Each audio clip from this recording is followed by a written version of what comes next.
EOW और ACB की team ने दबिश दी। ठेकेदार अशोक अग्रवाल के घर पर दबिश दी गई। रामकृष्ण कॉलोनी स्थित घर पर दबिश दी है। डीएमएफ घोटाले में अशोक अग्रवाल पर एफआईआर दर्ज है। बस्तर में सप्लाई और ठेकेदारी में काम किया था। कांग्रेस शासन काल में काम किया था। पूर्व में भी जांच एजेंसियां दबिश दे चुकी हैं और आज एक बार फिर से दबिश दी गई। तो डीएमएफ घोटाले में ठेकेदार अशोक अग्रवाल के घर पर दबिश दी गई। जो डीएमएफ घोटाले के तहत काम करने वाले ठेकेदार थे अशोक अग्रवाल, रामकृष्ण कॉलोनी स्थित उनके घर पर टीम पहुंची है।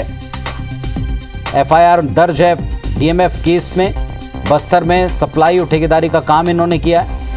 कांग्रेस का वक्त था जब ये काम हुआ था। पहले भी जांच एजेंसियां इनके ठिकानों को खंगाल चुकी हैं। एक बार फिर ईओडब्ल्यू और एसीबी ने एक्शन लिया है। और इस वक्त अभिषेक सोनी हमारे साथ में जुड़ गए हैं। अभिषेक, बताइएगा, अपडेट दीजिएगा।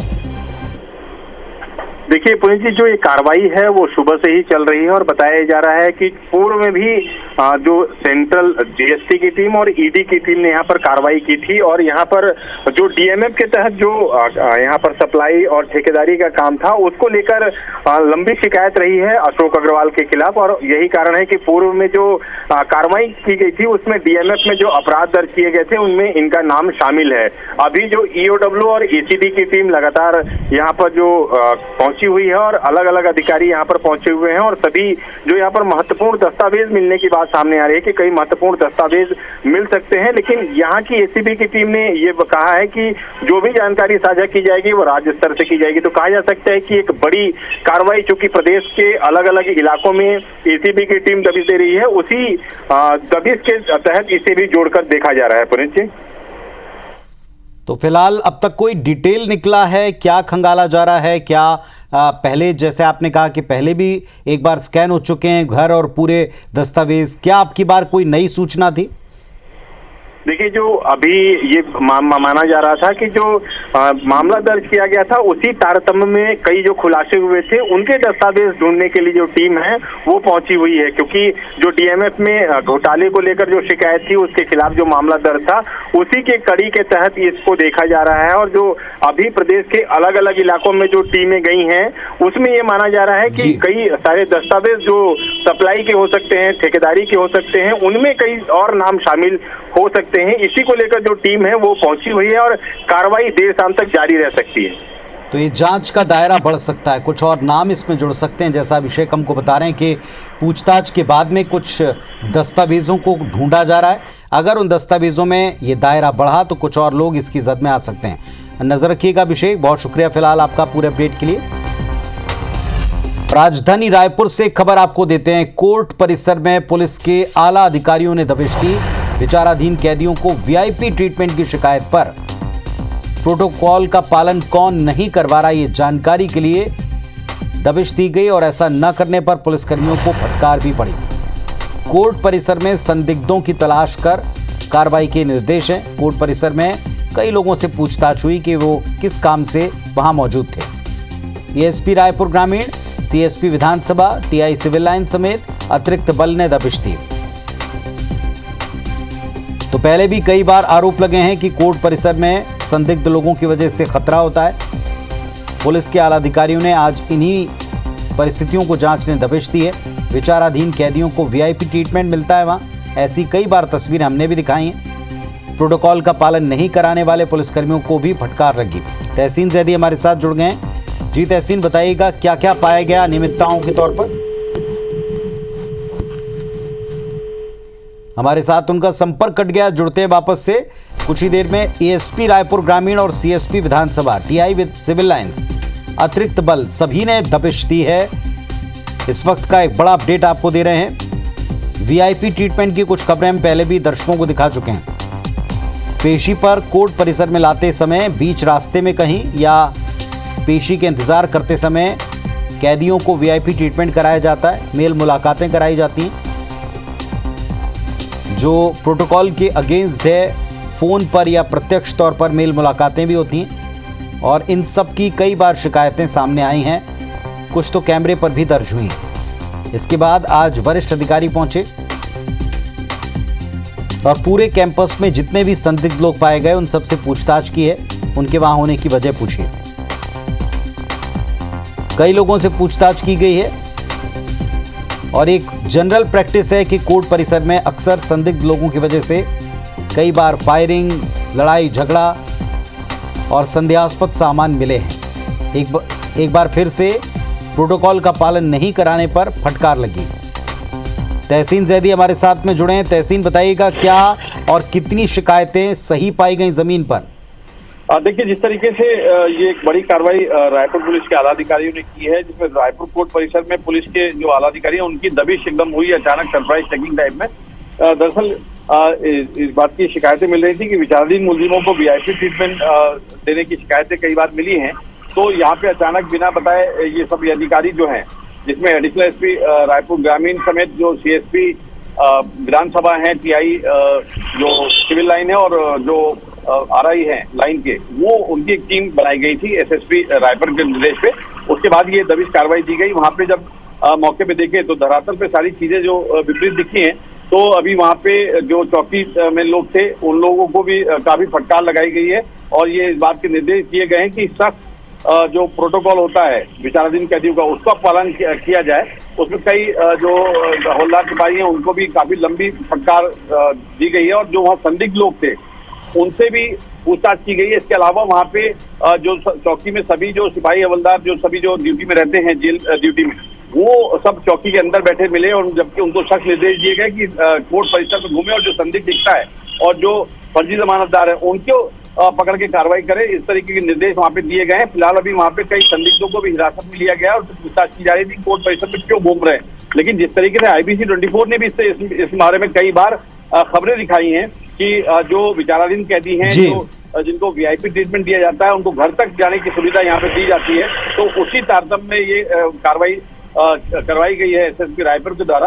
तो ये कह सकते हैं कि एक बड़ी कार्रवाई रायपुर पुलिस ने की है। सरप्राइज चेकिंग अपने जो वहाँ पे, चलिए सरप्राइज चेकिंग का क्या आगे असर होगा ये देखना होगा, क्योंकि ये रूटीन में रहे तो ही बेहतर है। अक्सर एक दिन में क्या चेकिंग से कोई असर पड़ेगा ये अपने आप में एक सवाल है। लेकिन फिलहाल एक मुस्तैदी जरूर दिखाई पड़ी। जैसे ही वरिष्ठ अधिकारी घूमे, पूछा लोगों से, देखते हैं आगे इस कार्रवाई का क्या असर होता है। शुक्रिया आपका जानकारी के लिए। और बिलासपुर से एक बड़ी खबर अपने दर्शकों को दे दें। बिलासपुर में बिजली व्यवस्था को लेकर ग्रामीण प्रदर्शन कर रहे हैं। सिरगिट्टी बिजली ऑफिस का घेराव किया है। विद्युत विभाग के खिलाफ जमकर नारेबाजी की है। भीषण गर्मी के बीच में पावर कट से लोग बेहद परेशान हैं। व्यवस्था नहीं सुधरती तो उग्र आंदोलन की चेतावनी भी दी।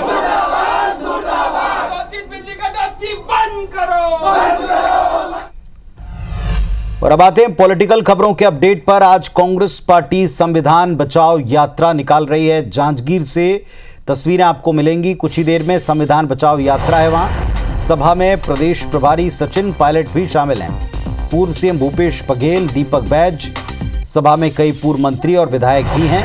तो कांग्रेस की टॉप लीडरशिप छत्तीसगढ़ की प्रदेश प्रभारी समेत इस वक्त जांजगीर में है। ये संविधान बचाओ यात्रा है और संविधान बचाओ यात्रा के मंच पर प्रदेश प्रभारी सचिन पायलट पहुंचे हुए हैं। पूर्व सीएम है भूपेश बघेल,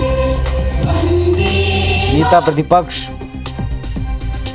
और तमाम दिग्गज नेता मंचस्थ हैं। जांजगीर में कांग्रेस की एक सभा है और उसके बाद फिर यात्रा शुरू होगी।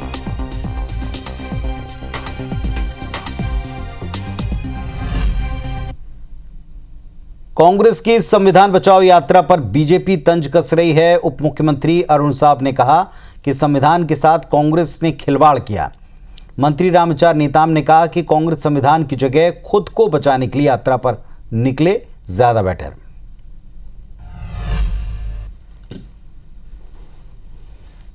जो कांग्रेस पार्टी देश के विभाजन की दोषी है वो भारत जोड़ो यात्रा निकालती है।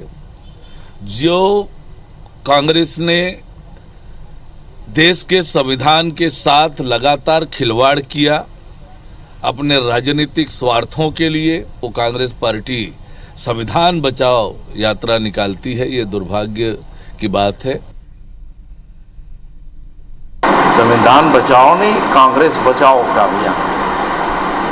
कांग्रेस का अस्तित्व मिटने जा रही है और इसलिए उस अभियान के तहत ये कार्यक्रम उनका चल रहा है। और इधर कांग्रेस प्रदेश अध्यक्ष दीपक बैज के बयान के बाद पार्टी में खलबली है।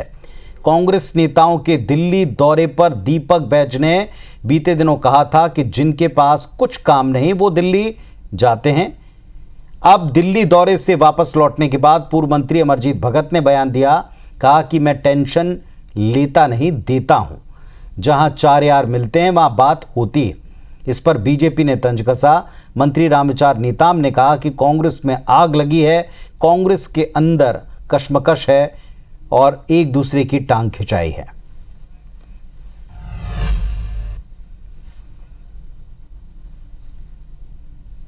हम टेंशन लेने का काम नहीं करते हैं, देने का काम करते हैं। चलो, सब हमारे मित्र लोग हैं और सब एक दूसरे में मजा लेते रहते, उसमें क्या है।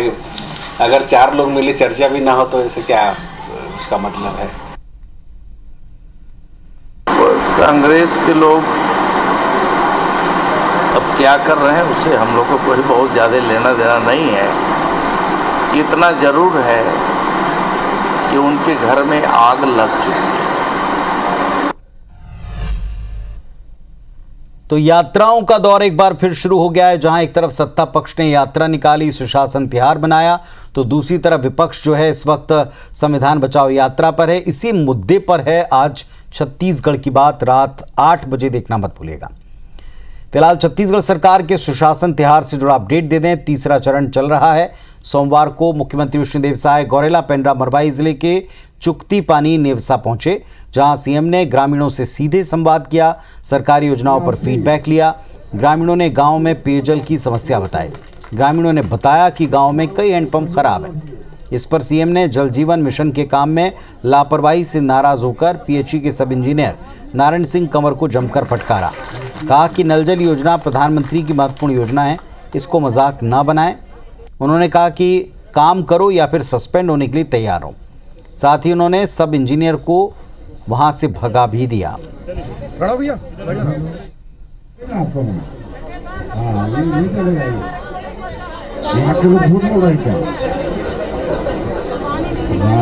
प्रधानमंत्री जी का कितना कल्याणकारी योजना है, घर घर नल द्वारा पानी पहुंचाना है, ऐसे मजाक मत समझिए।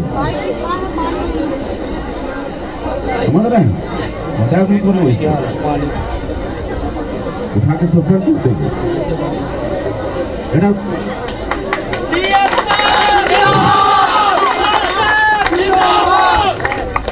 सस्पेंड करेगा आपको। हाँ, नहीं चलेगा यहाँ के लोग झूठ बोल रहे क्या। हाँ, प्रधानमंत्री जी का कितना कल्याणकारी योजना है, घर घर नल द्वारा पानी पहुंचाना है, ऐसे मजाक मत समझिए। समझ रहे हैं, मजाक नहीं करो, उठा के सस्पेंड कर देंगे।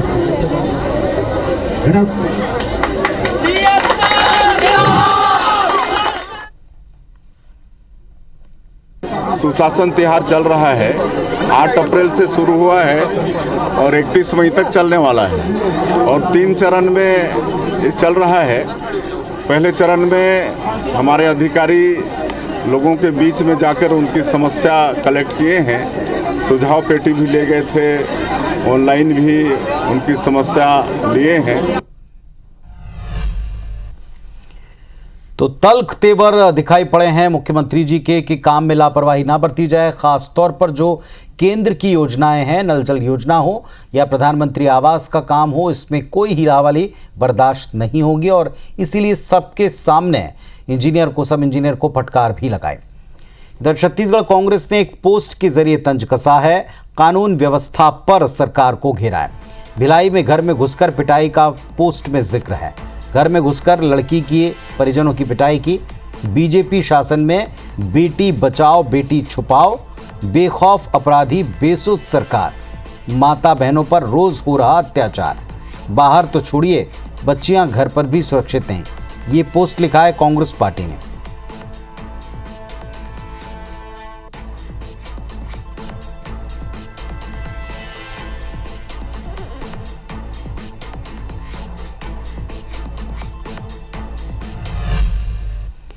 और ये पोस्टर बार दोनों तरफ से जारी है। छत्तीसगढ़ बीजेपी ने भी एक कार्टून पोस्टर जारी किया। बीजेपी ने भूपेश बघेल और साय सरकार के बीच फर्क दर्शाया है। बीजेपी ने बांग्लादेशियों को संरक्षण देने के आरोप कांग्रेस पर लगाए। विष्णु के सुशासन में बांग्लादेशियों को मिली सजा। भूपेश बघेल को बांग्लादेशियों के गले में हाथ डालकर बात करते इसमें दर्शाया। बीजेपी शासन में बांग्लादेशियों को पुलिस खदेड़ रही है, यह भी इसमें दिख रहा है। तो बांग्लादेशियों के मुद्दे पर बीजेपी और कांग्रेस का रवैया कैसा रहा है, यह दर्शाने की कोशिश की।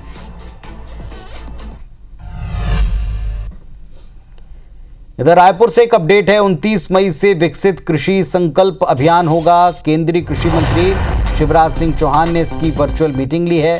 सभी राज्यों की कृषि मंत्रियों की बैठक ली। इस बैठक में शामिल कृषि मंत्री रामचंद्र नेताम ने कहा, खेतों में पहुंच वैज्ञानिक किसानों से चर्चा करेंगे, खेती किसानी की समस्याओं का समाधान देंगे, आधुनिक तकनीक और बीज के बारे में बताएंगे, लैब से लेकर लैंड तक की जानकारी किसानों को देंगे।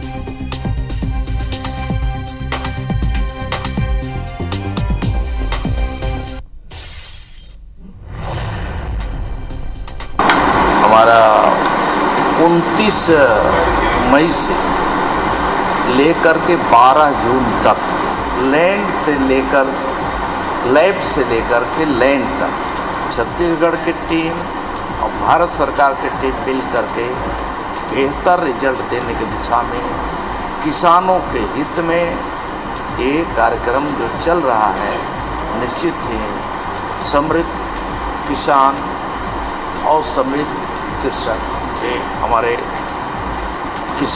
खेती उसको बढ़ावा देने के लिए। आरोपी अनवर ढैबर को सुप्रीम कोर्ट से जमानत मिल गई है। छत्तीसगढ़ शराब घोटाला मामले में सुनवाई में देरी के आधार पर कोर्ट ने जमानत दी। ढैबर जेल से बाहर लेकिन इसके बाद भी नहीं आ पाएंगे। यूडब्ल्यू में दर्ज मामले में उनको अभी भी जेल में रहना होगा। तो आबकारी घोटाला केस के आरोपी अनवर ढैबर, उन्हें सुप्रीम कोर्ट से जमानत मिल गई है, लेकिन अन्य मामले में चूंकि वो यूडब्ल्यू की रिमांड पर हैं, इसलिए बाहर नहीं आ पाएंगे।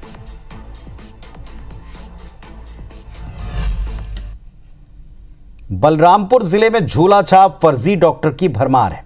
विधायक उद्देश्वरी पैकरा ने समाधान शिविर में मंच से इस बात को कहते हुए बीएमओ को फटकार लगाई और 2 दिन के भीतर कार्रवाई करने के निर्देश दिए। दरअसल कोटा गहना में समाधान शिविर का आयोजन किया गया था।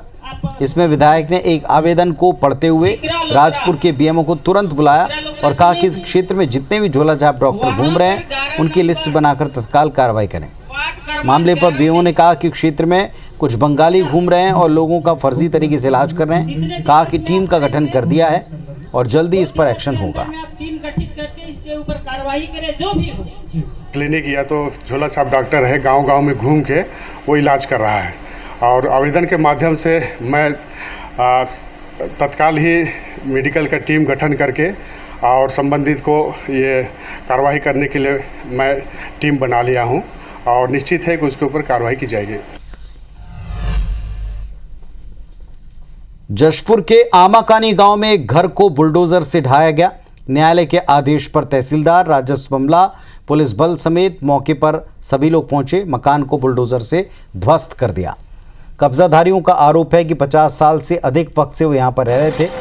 पीएम आवास योजना के तहत मकान मिला है जिसे वो जगह पर बनाया है। कब्जाधारियों ने कहा कि प्रशासन ने कोई नोटिस नहीं दिया। घर को तोड़ने के बाद खुले आसमान के नीचे रहना पड़ रहा है। इधर प्रशासन कहता है कि ज़मीन मालिक ने कोर्ट में याचिका लगाई थी, जिसके बाद सुनवाई हुई। कोर्ट ने मकान तोड़ने का आदेश दिया था, फिर कार्रवाई का पालन करवाया जा रहा। 50 साल ले कम से कम घर बनाए हो साहब। घर ला पुराना घर हवे, 3-4 पीढ़ी जमीन यहाँ के कमात हन हमन। आई गिरधारी यादव कभू नहीं कमी साहे साहब। तहसीलदार साहब मन, बाबू मन सब जन मोला भीज तीन के घर ला ढेर पाइन घर ला तोड़ी ना है साहब। मैं कहाँ जाऊँ साहब। वो आके अपना जैसे भी अपना मनमानी किए, मेरा जमीन है ऐसे बोल के घर तोड़वा दिया है। पूरा धान वान सब भी इसी में है और 50-60 हजार का सोना भी गुम हो गया है। परिवार का स्थिति दुर्गति है। बाहर में लोग पेड़ के नीचे रह रहे हैं। परेशानी बहुत ज़्यादा है इनको। अभी कोई व्यवस्था नहीं दिख रहा है। तहसीलदार महोदय से मैं बात भी किया था तो उनका कहना ये था कि व्यवहार न्यायालय के आदेश के अनुसार उनका आदेश का पालन कर रहे हैं लोग। सिविल न्यायालय ने अतिक्रमण हटा के हमें आवेदक को कब्जा सौंपने का आदेश दिया था। उसी आदेश के परिपालन में हम आज यहाँ उपस्थित हुए और कार्रवाई की गई, जिसमें संबंधित अनावेदक को पूरा समय दिया गया था। ऐसी मंशा होगी या जैसा उच्च न्यायालय का आदेश होगा उस आधार पर कार्रवाई की गई। भालू और बाघ के बीच संघर्ष का एक वीडियो सोशल मीडिया पर बड़ी तेजी से वायरल है। पहले इस वीडियो को छत्तीसगढ़ का बताया गया, लेकिन वीडियो दूसरे प्रदेश का निकला। दरअसल छत्तीसगढ़ के वन मंत्री Kedar Kashyap social media handle पर हाल ही में एक वीडियो को शेयर किया था, जिसमें एक मादा भालू अपने बच्चे को बचाने के लिए बाघ से भिड़ती नजर आए। पोस्ट में दावा था कि वीडियो नारायणपुर जिले के अबूझमाड़ के पांगुड़ गांव का है।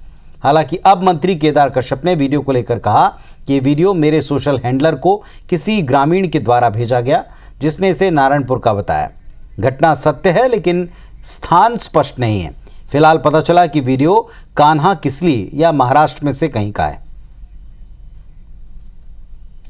ये सोशल मीडिया में डाला गया और उसकी जो वीडियो है वो किसी ग्रामीण ने हमारे सोशल हैंडलर को दिया था, वो शायद उसमें बताया है कि ये है। तो अभी उसकी पूरी जानकारी ली जा रही है और जैसा कि मुझे ज्ञात है हुआ है कि वो महाराष्ट्र या फिर कान्हा किसली का कहीं किसी क्षेत्र का है जी।